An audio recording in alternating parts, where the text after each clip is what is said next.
Throughout Renegade's single-player mode, you're going to play as Captain Nick Havoc Parker, a special GDI agent who's cocky and likes to work alone, but he has more than enough expertise to back up his poor attitude. Havoc drops the relaxed voice of the original Command & Conquer Commando in favor of a rough and tough personality laced with a chauvinistic streak close to Solid Snake. Like Snake, Havoc might not be the best role model, but he continues to be likable.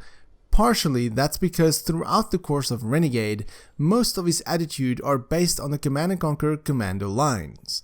Command & Conquer Renegade was released in 2002, but if you go back to the original, released back in 1995, Westwood's Command & Conquer is one of the most popular and influential real-time strategy games ever. Thanks to its excellent gameplay, exciting combat, and strategic depth, and its also wonderful atmosphere, it enjoyed unparalleled success. In an attempt to wrest possession over the world's supply of valuable resources called Tiberium, you will control the armed powers of one of the two futuristic military factions, the Global Defense Initiative or GDI, a technologically superior iteration of the United Nations, or a militant organization called the Brotherhood of Nod. Many facets of Command & Conquer, down to the individual military units you would manage, were original and unforgettable. Perhaps the best of them was the GDI Commando, a one-man unit capable of removing legions of Nod troops and a whole Nod base single-handedly. Now, in Command & Conquer Renegade, a sturdy first-person shooter spin-off of Westwood's masterpiece, the GDI Commando is given a whole game to call his own.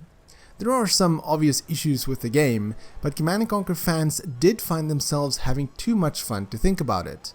Renegade makes excellent use of the source content, so it is fitting both for fans of Command & Conquer and for those who typically enjoyed team-based multiplayer competition. In Renegade, there are a lot of weapons available, but most of them are identical in nature, a few of them seem underpowered. Nearly all the guns are very straightforward, just aim and fire. The gun models looks fine, but there is a lack of punch in many of the sound effects, and the guns themselves always appear useless until you strike your enemy right in the head. Because the enemy's motions were motion captured to appear natural, the enemies in Renegade animate smoothly. Around a dozen concurrent missions would need to be accomplished by Havoc, all of which are varied and pit you against a drove of Nod troops. Much of the missions are based on rescue operations, such as you attempting to locate a group of scientists trapped by Nod. You're not going to save them right away, but at least you're going to get a whole lot of bad guys to take down while trying to do that. The great thing about Renegade's missions is that they will give you the impressions that you are part of the bigger war that is already taking place. You'll see some familiar Command & Conquer vehicles, transport helicopters, numerous tanks, Humvees and much more, all take part in the action. Often you will be joined by other GDI troops in fights fought against the superior number of Nod forces. Those times will make you feel like you're right in the middle of an epic Command & Conquer skirmish. The fact that the game recycles much of the sound effects of Command & Conquer helps to sustain the effect. In order to stop Havoc, Nod troops can often do a decent job of weaving left and right, but in general, when aiming, they're all stupidly charging right at you or just keep firing from sniping positions. Barriers like tables and doorways will confuse them, and out in the open, when you snipe at them, they will remain completely still in the distance. The others generally won't even twitch if two of them are standing side by side and one is fired in the head. Defeated enemies can drop armor, health, and ammunition power-ups randomly as their bodies vanish mysteriously, which was an odd choice in my opinion. Luckily, you're not on your feet at all times. During the campaign, you can control multiple GDI and Nod land vehicles, and they feature in the multiplayer mode much more than the campaign. However, I cannot speak for the function or stability of multiplayer as I only played the campaign. The only form of multiplayer I played was Renegade X, but that is a different game entirely. Every vehicle looks fine, which is good when you can only watch it from a third person's point of view, but it appears hollow and lacks a true sense of mass and scale. Fans of Command & Conquer will still be able to see their old favorites such as the GDI Mammoth tank and the Nod Flame tank in 3D and will directly control them. Vehicle driving is thankfully very easy. Most vehicles are able to withstand a lot of damage, although that makes some sections seem like a breeze to play through. The campaign mode of Renegade features 3 distinct settings of difficulty, the hardest of which should be daunting for shooter veterans, while the other 2 would be acceptable for less skilled players. You don't need to set aside more than 10 hours to finish the single player campaign, no matter what difficulty you enjoy.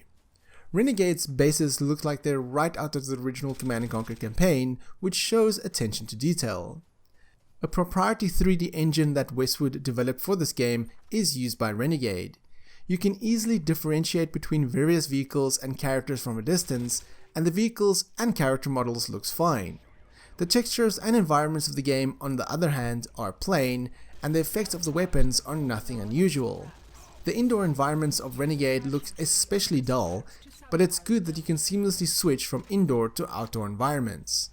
The audio in Renegade does a fair job, much better than what the graphics does, but it's not outstanding.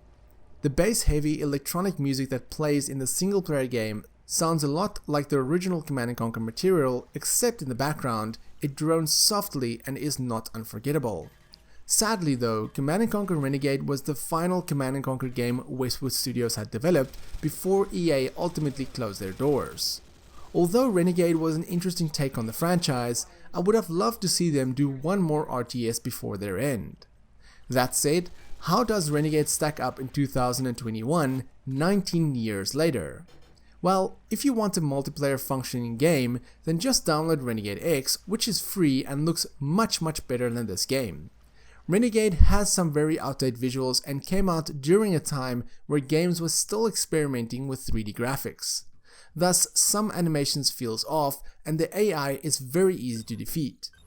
It is hard to recommend Renegade in 2021, especially due to the outdated mechanics and visuals, but if you want an old school, straight to the point shooter, then you cannot go wrong with Renegade, especially because you can buy the Command & Conquer Complete Collection for less than $10, which includes Command & Conquer Renegade. Did you ever play Renegade?